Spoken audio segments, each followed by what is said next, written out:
let's get into it. And to introduce the panel fully, who other than Reverend Deborah Moldow, who is an interfaith minister. Deborah is the director of the Evolutionary Leaders Circle of the Source of Synergy Foundation and founder of the Garden of Light. Deborah, thank you. Well, thank you. You've already given a beautiful introduction for the United Religions Initiative. But I want to tell you all about a magical day in 1995 when my beloved mentor, Avon Madison, managed to secure me a highly coveted ticket to an interfaith service at Grace Cathedral in San Francisco that was celebrating the 50th anniversary of the charter signing of the United Nations. And I was so moved by this convergence of my interests as an interfaith minister, and I was representing May Peace Prevail on Earth at the United Nations. I just wept through the entire service. But that wasn't even the best part, because at the close of the service, I went outside with Avon Madison, and we saw Bishop William Swing standing in front of Grace Cathedral, and he was speaking with Robert Mueller from the United Nations. And we went up to speak with them, but Bishop Swing was in the middle of explaining to Robert this vision that he had for a united religions that would be a parallel organization to the United Nations, bringing together people of all faiths and traditions from around the world. And Robert Mueller, for any of you who knew him, you know what he did next, which was to whip out his harmonica and start playing Beethoven's Ode to Joy. It's just a magical, magical moment. And Bishop Swing was hoping to sign a charter the following year. And of course, it took a little longer than that. But fortunately, this process, which was a 5-year process to put together this charter, with consultations from everyone from everywhere, including Ambassador Mahé Hailu in Africa. And it was so beautifully stewarded by some of the people that we're going to hear from today, including our moderator, Sally Mahé, who was behind the scenes from the very beginning, and then stewarding cooperation circles all over the world. We also have with us the Reverend Charles P. Gibbs, and he had the challenging job of not only herding cats, but herding cats of all different faiths and cultures, you can imagine. And we have 2 other beautiful souls from the URI with us today, Kay Lindahl and Gard Jameson. And I just want to say that I deeply love all of these people and everybody I met through the United Religions Initiative, which is continuing today to bring interfaith harmony all over the world. So it's my joy to give you Sally Mahé. Thank you. Thank you so much, Deborah, for your kind words. And your loving spirit and bright eyes from 1995 and 6 still live in me. And I also want to thank Ben, everybody at Unity Earth, Kurt Johnston, your enthusiasm, your vision, again, to bring this symposium, our visions of what the world can be. It's a great gift. And I can feel the consciousness shifting just a bit. We're nudging humanity towards this destiny. And I really sense that there's going to be love in this future paradigm, much more than we've ever known of it before. I really want to thank the participants, people who are coming in the audience world. We are so glad that you took this time to listen to this panel and to just be a part of the whole visioning process for a new paradigm, a possibility for humanity. And of course, the 4 of us, we are really happy to be on this panel together. We have Charles, we have Gard, we have Kay, and myself, and we are cherished friends. We have worked together, I would say, pretty much side by side for years and years. helping to build the United Religions Initiative. And as Deborah mentioned a bit, it is a global grassroots interfaith community, people all over the world dedicated to peace, justice, and healing. And for our panel, we did want to provide a more informal conversation. We thought it best to communicate heart to heart by sharing what's really important to us over all these years. What are the nuggets that have stayed with us? What's inspired us through these years? And we wanted to shape our answers in response to these questions. What were the early passions and inspirations that led you to interfaith work? And what burns in you now? And what is the future calling of you? I'm asking that for the panel to respond to, but also for our audience. What brought you into this work? What burns in you now? And what does the future call us to? Deborah gave us a little introduction, but we'd like to give a little fuller introduction of ourselves. And here I'm going to ask everybody to please say your name and the location where you're speaking from. Any affiliations that you have you'd like to mention. And then also, what is it? A pearl of wisdom or a gem? Just a short gem from your experience with URI or with interfaith work that you'd like to share with the audience at this time. And so I'm happy to go first. So my name is Sally Mahé, and I live just north of the Golden Gate Bridge, the ancestral land of the Coast Miwok people. I am a founding staff member with URI and worked in the area of organizational development for about 28 years. Right now, I'm working with one of the member groups called the Euphrates Institute in their International Peace Leadership Program. The gem I thought of is the circle, the power of the circle. In URI, the circle has been a symbol of our values, and it's also been an organizational form. Almost wherever we went, we asked for round tables. Please, we would like to sit at round tables. And when we couldn't find a round table, we sat chairs in a circle and we left an empty center. We let people put their own meaning into what is that empty center all about. For many, it was there's a power beyond us. There's something bigger, and that empty center kind of brought that home to us. Sometimes we put flowers in the middle. Sometimes we lit a candle. And as you know, a circle is a symbol of the values also that we wanted to keep reigniting into our organization. We wanted people to sit down face to face, being able to speak and listen from their heart. We wanted every voice to matter. We wanted people to feel they were equal in one to another in respect. And also, like the indigenous wisdom, we learned that for millennia, our ancestors came to the central fire. They came and they gathered in a circle to listen, to learn with each other, and to strengthen their bonds of community. So a circle still what emanates, I think, of a deeper vision and purpose. And we, as you know, we have our units of organizing groups all over the world, and they're called cooperation circles. People who gather in a circle and people who gather to cooperate. So that is my introduction. And Gard, how about, would you introduce yourself, please? Yeah, my name is Gard Jameson. I live in the land of the Paiutes in southern Nevada. And I am the chair of our Cooperation Circle and Interfaith Council.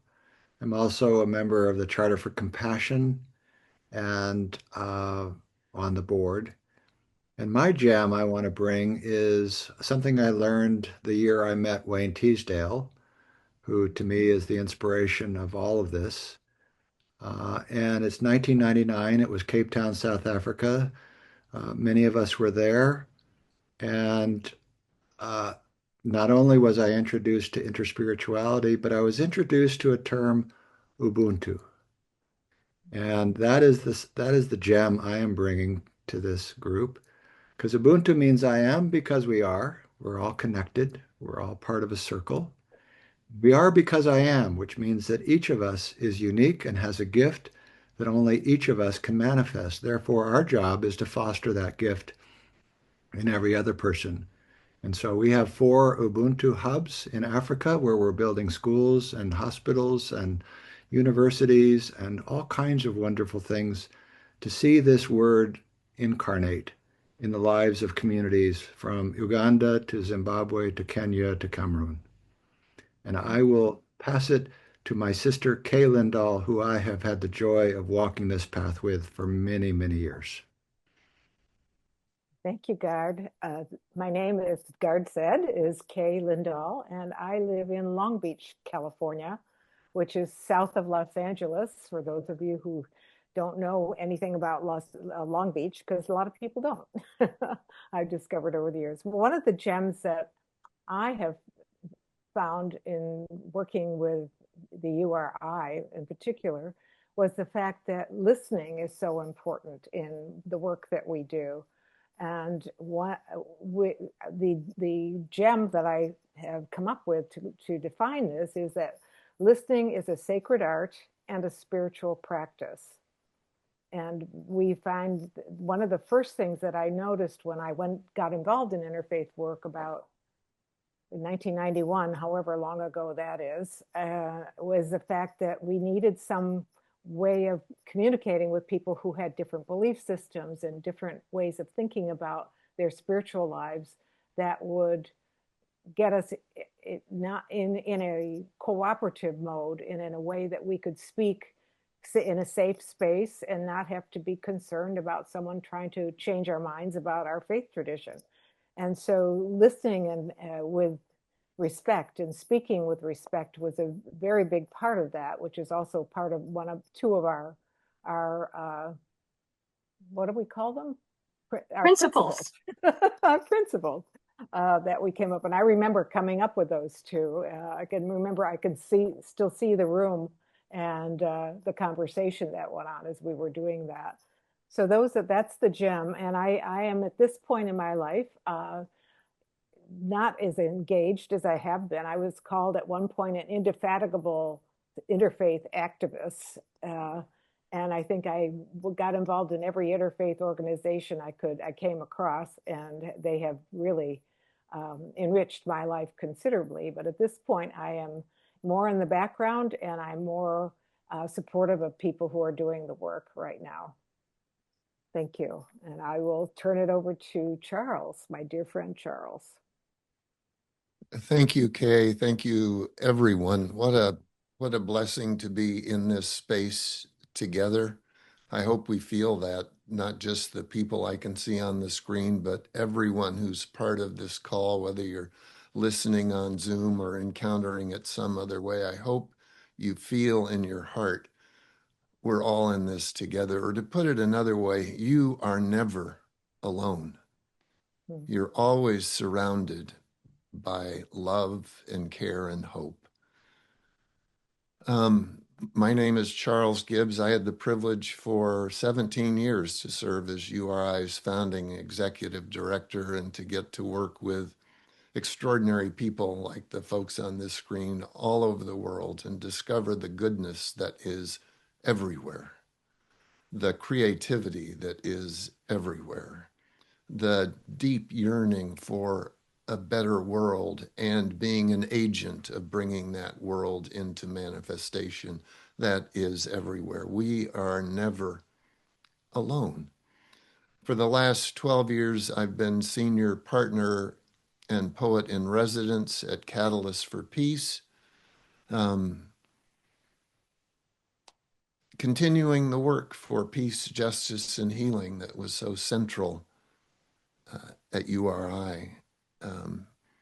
As far as a gem, I think it is to begin, carry out, and end everything with gratitude. Whatever we do to do in love, with love, and through love, and to always enter a new engagement, and even an old engagement, with a deep appreciative curiosity to see the light, to see the possibility in the people we're engaging with, and in the process of doing that, to see new light in ourselves. And in that spirit, I would invite us to take a moment in silence, to take a few deep breaths, whatever you're carrying. If you're carrying heavy burdens right now, just put them down for a few minutes. They'll still be there when we're done with this time together, but let your burdens down. Just relax. You might find your shoulders are scrunched up, or that your breath is no deeper than your chin. This is a time to just relax your shoulders and see if you can breathe all the way down to the bottom of your belly, and know that as we breathe, we are practicing one of the most foundational actions of oneness. The air we breathe has been mixing over this earth from the beginning of time, and every life that's been on this earth has breathed some part of the air we're breathing now. Let us breathe the depth, the breath of oneness into ourselves and breathe it out into the world. In silence for a moment and in deep gratitude.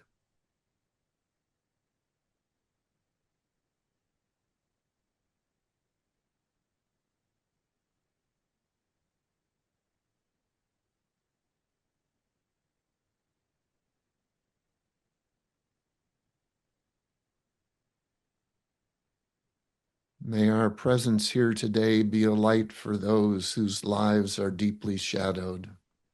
May it be nourishment for those who are starving.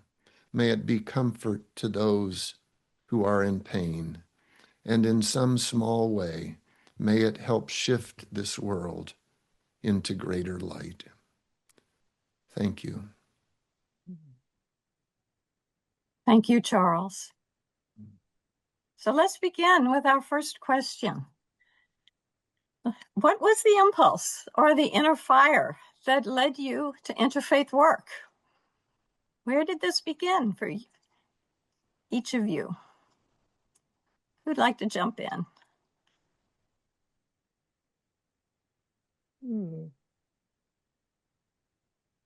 Well, I can jump in. For me, it was my interest in community and in community building. My children were mostly grown at this point, and when I started in being engaged in interfaith work, and I wondered what was it that I wanted to, how was I wanted to contribute in the community. And my husband and I had moved into a new town, and it was new to us, but it's also a new town that it was incorporated as a city the year we moved in. So there was a rich ground for community building. And we got to know many people that first year. And I was left with this question, what would it be like to have a strong spiritual base in our communities? Because that was what was interesting to me, how spirit and community were working together in a new place. And I invited a few people to a gathering at one of the local bank buildings. I think it was a community room at a bank building. And 19 people showed up. And we had this amazing conversation, and we realized that we wanted to continue that conversation. And so we started meeting every month. And these were people from all the different religious traditions, the leaders of newly formed churches. Many of us didn't even have any property. So we were working together to support each other and finding places where we could gather and meet. And we ended up with this organization called the Alliance for Spiritual Community. And that was the local interfaith group that really turned me on. And through that, I met there are so many threads that passed through there. One of them was I heard about the Parliament of the World's Religions, which was in 1993 in Chicago. And I said, I have to go. So I went. And it was there that I heard Hans Kung. There'll be no peace among nations till there's peace among religions. There'll be no peace among religions until there's dialogue among religions. And I thought, this is what my work is. This is what I'm here to do. I'm to really get engaged in dialogue and how people can work together and be gathered together for that. And it was also at the Parliament, I met someone from NAIN, the North American Interfaith Network. So I went to their conference in 1996, and that is where I met Bill Swing, who was talking about this very nascent organization that he had a vision for. And I thought, oh, that's something I really want to get involved in. And so then I called up to the office in San Francisco, and I went up and I met with Sally, and I met with Charles, and I met with Barbara Hartford, and I met with Ray Signer, I think, was part of this group, and the bishop, and became involved in the very beginning. And I thought it felt like a calling to me. This is something I really felt called to participate in. So that notion of just being part of community building and how that is sort of the basis for all activity in any given place. And I also, through this work, of course, the notion of relationships and the importance of relationships, and these wonderful three people that I'm here on this panel with, we've known each other for over 30 years now, and I feel just so connected to them and so much a part of our lives. Even though we live in different places, we don't see each other that often, but we feel connected. So connection is another important aspect for me of what interfaith gathering has given me, and also where we might go from here. So that's what I'll say for now. Thank you. Charles?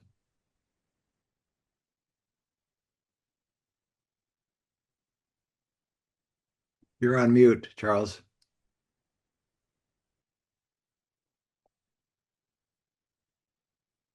Okay, thank you.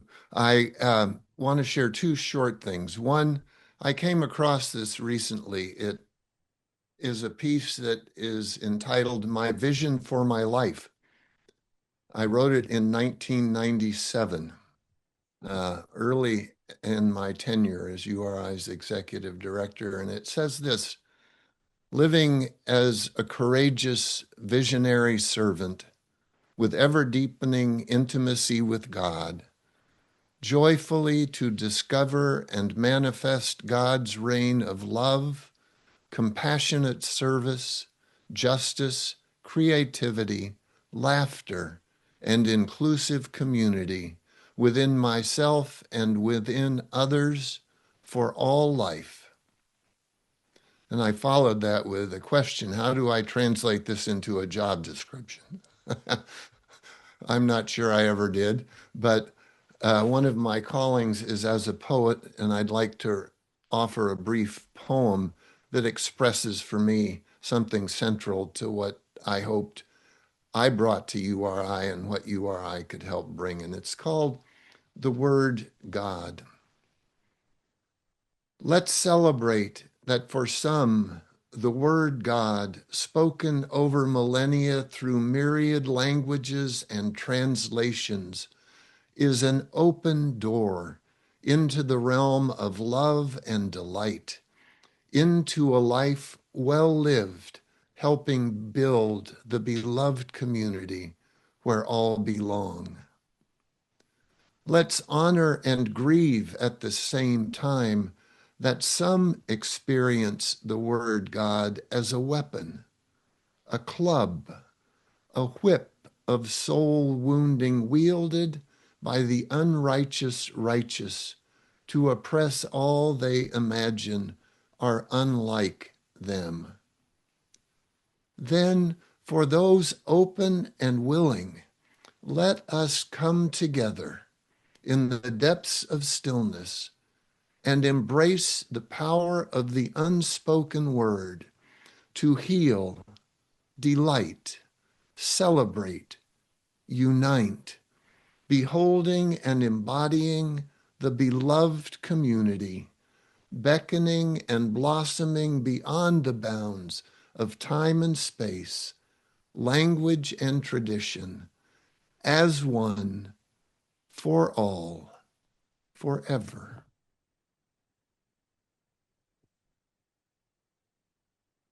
Sally. Thank you. Thank you so much, Charles. Yeah, I'd love to say the impulse in me still burns so strongly. And it did not really come through faith tradition, but it came through an insight into the human spirit. I saw early on that people had a light in them. There was a spark. There was what you might call a pure nature.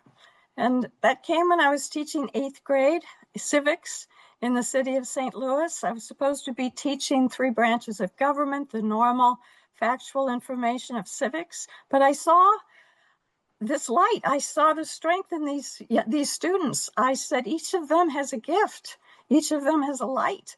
I want to bring it out. I want to find it and bring it out. That led me to seminary, which in those days was like, where else can we learn about sort of God in people? And I'll just say that I did learn spirituality in the 80s when it was still a kind of a new concept. That job led me to Grace Cathedral in San Francisco, where I participated in a creative spirituality program. One of our series was called Deepening the Journey, where we invited people, again in the 90s, who are Buddhists and Muslims and a Sufi mystic and a Tai Chi dancer, and even an indigenous Hawaiian hula dancer, a Jewish storyteller. We were like, wow, this is so exciting. This is so fabulous for us to get to know all these other channels of finding deep spirit within. We even invited B. Griffiths, and sadly he passed away a few months before he was scheduled. So his assistant, who's a sacred musician, Russell Paul, came. And through Russell, I met Wayne Teasdale. So I feel the circle has really come around. And yes, then I also heard Bishop Swing talk about this amazing idea of could religions of the world come together to really help work with one another for peace and justice. And I loved the idea. And sort of like you, Charles, I had a note scribbled by my bedside table, kind of a vision for what I wanted in my life. And that note said, I want to help build an organization that will give birth to a new humanity. And so here we are, 30 years later, I am spiraling upward with evolutionary consciousness. I still am alive with let's give birth. We are birthing a new humanity. And it started by seeing that light, that purity of purpose in each person. Guard, please. Thank you, Sally. And Charles, I hope you get that poem to everybody who's watching because that was exquisite. And you should all know that my dear sister Kay has wonderful books on sacred listening that have been my inspiration along the journey. And Sally has created a book about how do we support interspirituality in politics. And it's a really wonderful thing that you've done, Sally. So I'm going to share 2 short stories. The first one occurred in 1972. A friend of mine, Lee Benjamin, was on patrol in Vietnam, and 3 children with hand grenades approached his battalion, and at the end of it, everybody in his battalion was dead. Lee had had his leg blown off. He survived, and the 3 children were dead. So I entered into my closet, turned off all the lights, and I said, I need to know. I need to know if there's something more to this. And in that moment, I was blessed by the experience of unconditional love.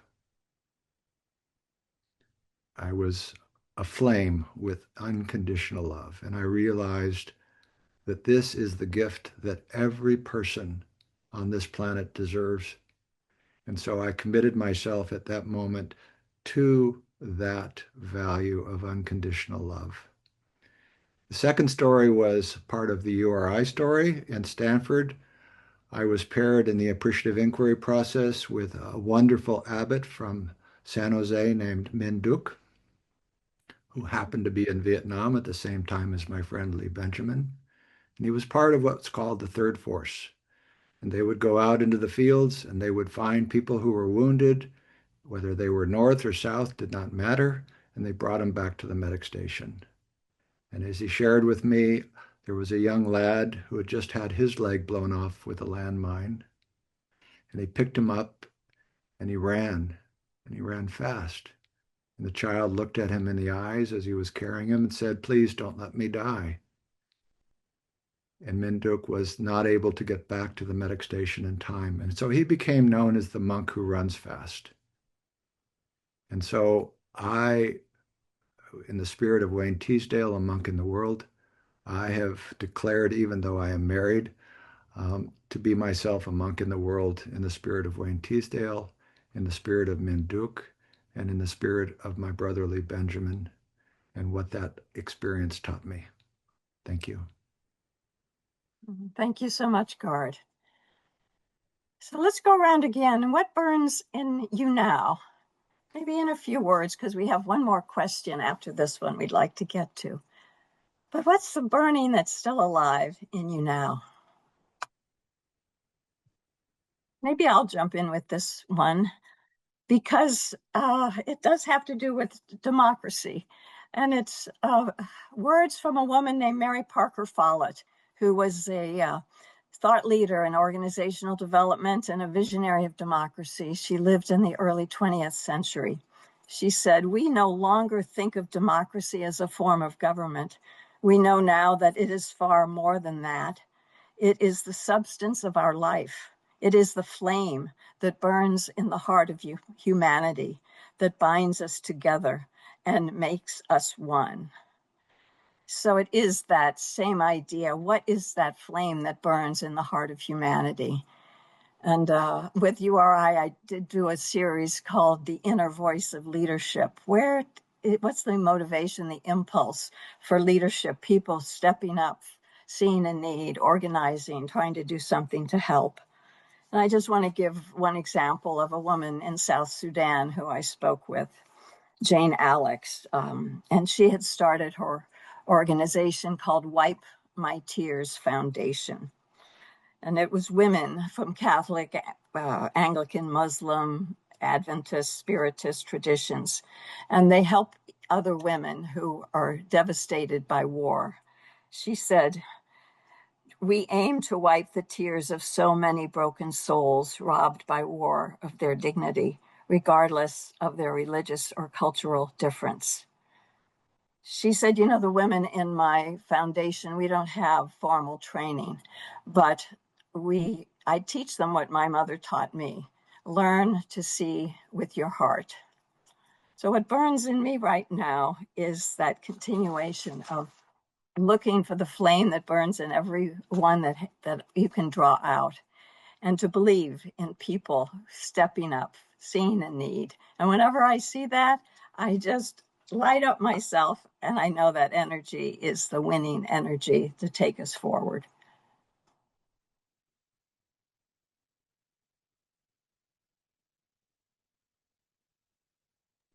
Well, I'll step in.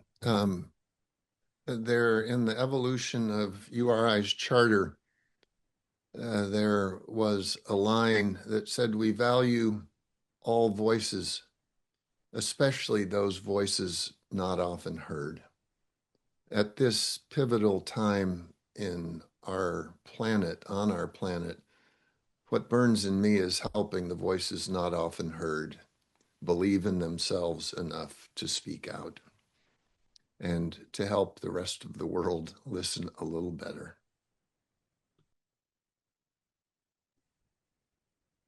Okay.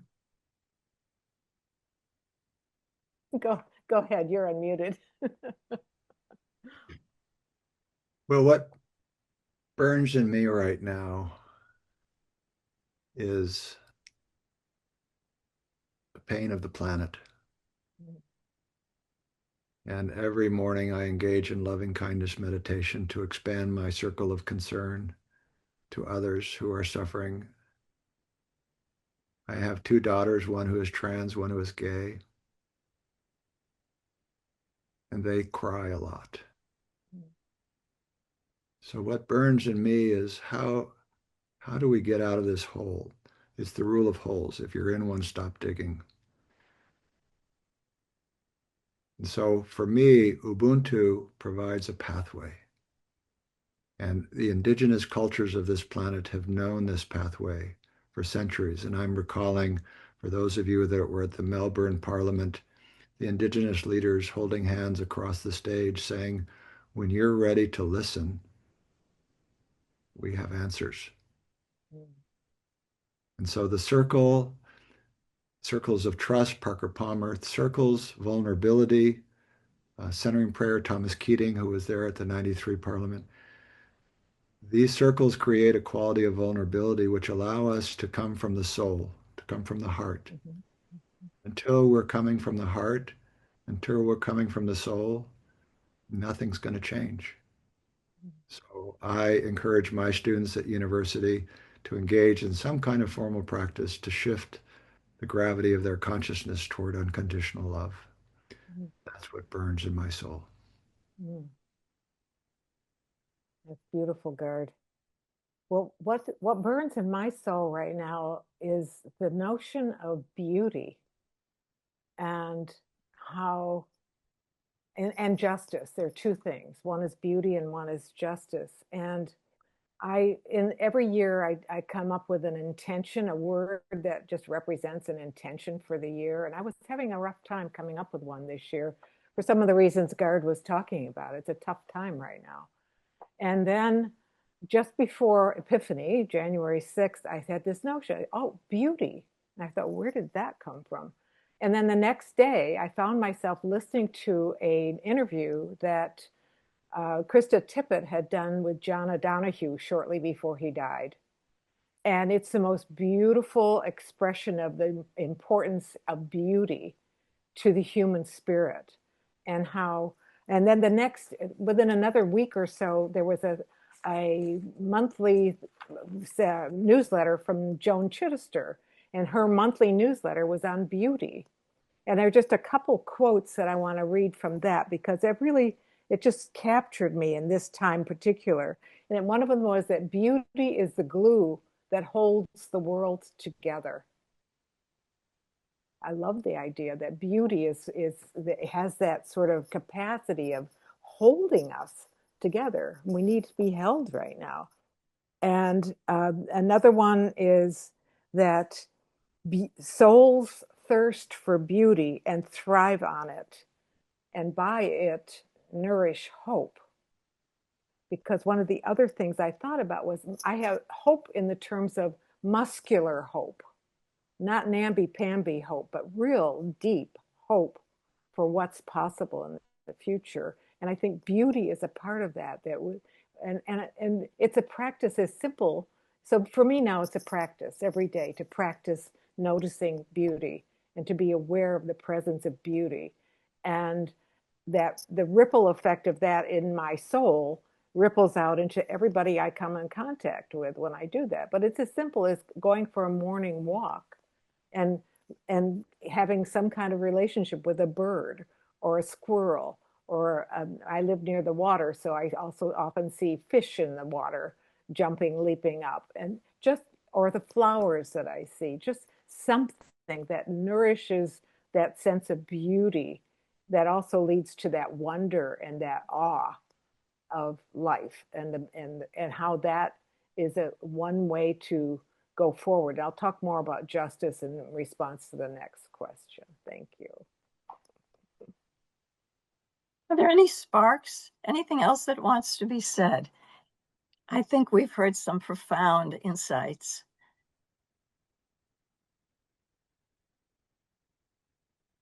Well, I would love to share one more poem if that's okay with my dear friends. Please, and then we'll have one more question. When you're well, this is my commitment or my answer to the next question too. Okay, well, let me ask the question then, and then Okay. we can all take our time thinking about it and offering our thoughts. The third question is, we seem to be on the cusp of the next turn of the spiral of consciousness. What wants to happen now? How do we reimagine this new paradigm? What do we need to learn about spiritual flexibility and spiritual resilience? Charles. Why, thank you, Sally. This poem points back to on my first trip to India. I had the privilege of going to an ashram of Baba Versa Singh, a great Sikh leader, and shown a statue of Jesus with his arms wide to open to invite the world in. And he said, I was told that's where Jesus appeared to Babaji. And you know, they still talk sometimes. And it hit me at a deep level. Christians don't own Jesus. He is, in his teachings, a gift for all time, for all people. And the same with the great spiritual leaders. And this is my engagement with Baba Versa Singh. It's called Living Water.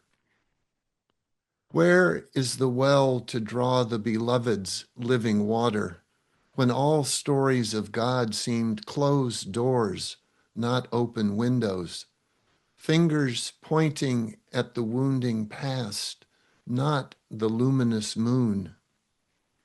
Once a wise one shining with an inner light shared with me this wisdom. Pure love desires only that all that is return to the beloved for love. Then asked me to laugh more, and though it wasn't said, to love more, to love all. Then this wise one who asked me to laugh and to love more continued, so vast is the beloved's love that if in an instant all returned and received all that each and all could ever want or need of the beloved's love, it would be as if a tiny bird took a sip from the fathomless ocean. Laugh and love more, the wise one luminous with inner light once told me, and though it wasn't said, it seemed clear that over the millennia many have dipped a cup of pure love from the fathomless ocean, claimed it as their own, gripped it tightly until it held waters of wounding more than waters of life, far too brackish to birth laughter or love. Whoever you are, no matter how wounded, know this: you never deserved your wounding. Like all that is, you too come from the fathomless ocean of love. In each instant, you are invited to return, and beyond all wounding words, doorless walls, fingers pointing at the brackish cup, bathe in its buoyant waters of life. Receive all the love you can ever want or need. The beloved welcomes you anew to these living waters. You are home. Drink freely, deeply. Remember, love asks only for you to shine with an inner light, to laugh more, to love more, to love all, to be loved by all. Thank you.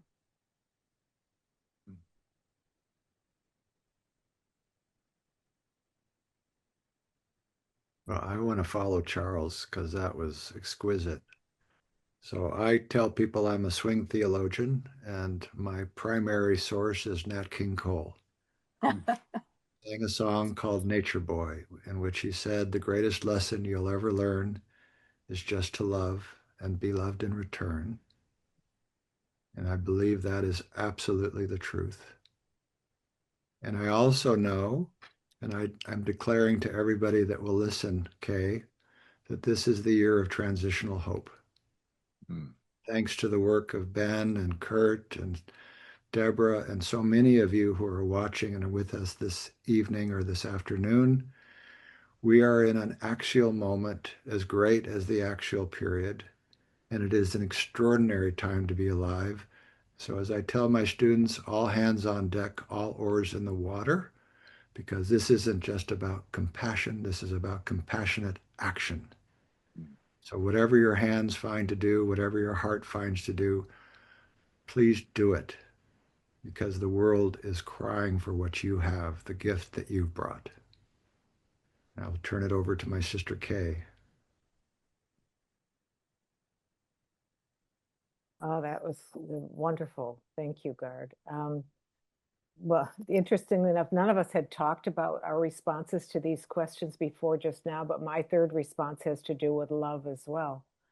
And I was thinking a couple weeks ago, before that, we're in this kind of, I'm sure it's been talked about many times, this liminal space now. Before we know what was before, we know what we're in now, but we don't have no idea what's coming, and it's kind of all just waiting. There's this sort of something's about to happen, and there are a couple things I want to say about that. One is that I think that we don't have the language to talk about what's next. The language we have now is not adequate for some of the experiences that we're having and some of the things that are about to happen. So I think we need practice in reimagining and re-languaging what wants to happen now and what wants to happen next. So that's one of the things I wanted to talk about. And the other thing that I noticed recently is that it's more people are talking about love in the public arena. I mean, the Super Bowl performance by Bad Bunny was seen by millions of people around the globe. And what was it that he said? The only thing more powerful than hate is love. That's how he ended it. 5 years ago, that would not have happened. It simply would not. And then I was looking back to Martin Luther King's quote, which hate cannot drive out hate, only love can do that. So Bad Bunny was talking about things that Martin Luther King said 63 years ago. And now maybe it's time again, it's coming around again to this notion that love is what's going to get us through this. And I think there was and spiritual justice too. I want to talk a little bit about spiritual justice. Everybody has different definitions for the word justice. And I'm hopeful that in this next go round, as we go up around the spiral, that we can come up with a different way to look at the common good that we can all agree on. This is what is treating humans with dignity all around the world, that we have that as a form of justice so that we can all work together in justice as well.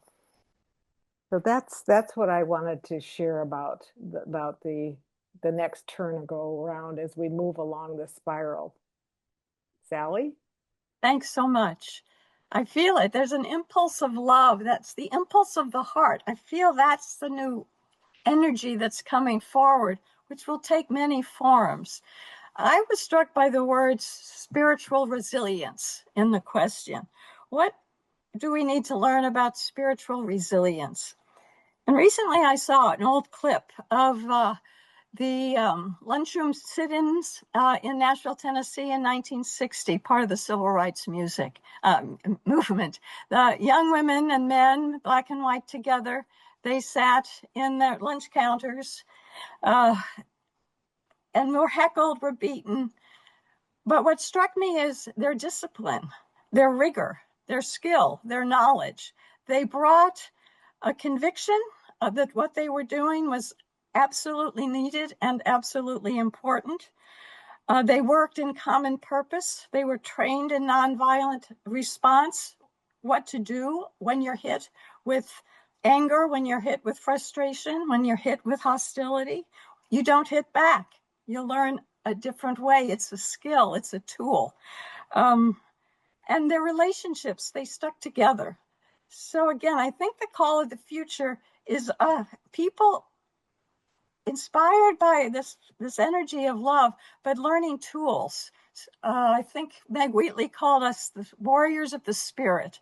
We will take on the challenges that are coming, and they will not stop, but we'll do it with new tools. And there'll be there'll be success in that, as we saw in the among the youth there in the civil rights movement. One other thing, and that's, I hear the future saying, listen, look at us. We're here already. I see people being who we want to become. There are people living from the heart, living fully into their purpose. So I say, look for them, talk about them, amplify these stories. The more we appreciate people like this, I believe the more we'll enjoy them, and we'll enjoy more and more people entering that wave. Thank you so much. We have about 2 minutes or so left. And Kay, would you give us a little closing moment? Yes, I will. I'm hoping I can remember this quote because it just came to me. Someday, after we've mastered the winds, the waves, the tides, and gravity, we will harness the energy of love. Then, for the second time does anybody know that? I can't remember the rest of it. For the second time in the history of the world, man will have discovered fire. Teilhard de Chardin. And we will harness for God the energies of love. And when we do, we know that man for the second time will have discovered fire. Yeah. So to close, though, we'd like to have a little closure to our conversation today. And we want to invite everyone who is participating in this to take a moment and think of a word or two, or perhaps a phrase that captured your attention throughout the course of our time together this afternoon. It could be something you heard, it could be something you felt, it could be an insight you said. But just to think of a word, maybe one word, 2 words, a short phrase, and just write it down for yourself. It's a way of closing the conversation, and it's a way of valuing our time together. And so I invite you to do this at this time. And since we can't have anybody respond to this, then I would encourage that each one of us would come up with a word for us to close our time together. So Sally, do you have a word? What comes from me is being who we want to become. Let's not wait for the future. Let's become the future. Yeah. Gard? The word of David Stendhal-Rast, which is gratitude. As I see Cynthia Bricks, and I see Rory, and I see all of you, Kurt, Deborah, Ben, nothing but gratitude, nothing but appreciation. Thank you. Gratitude. Charles? Yeah, blessing for me. I feel it was a blessing. Thank you. And Charles? Gratitude. Gratitude. Thank you all so very, very much. Gratitude spills out of me as well, and for all of us. I think we are now time to go back to you, Ben, and back to the big program. We appreciate being here very much.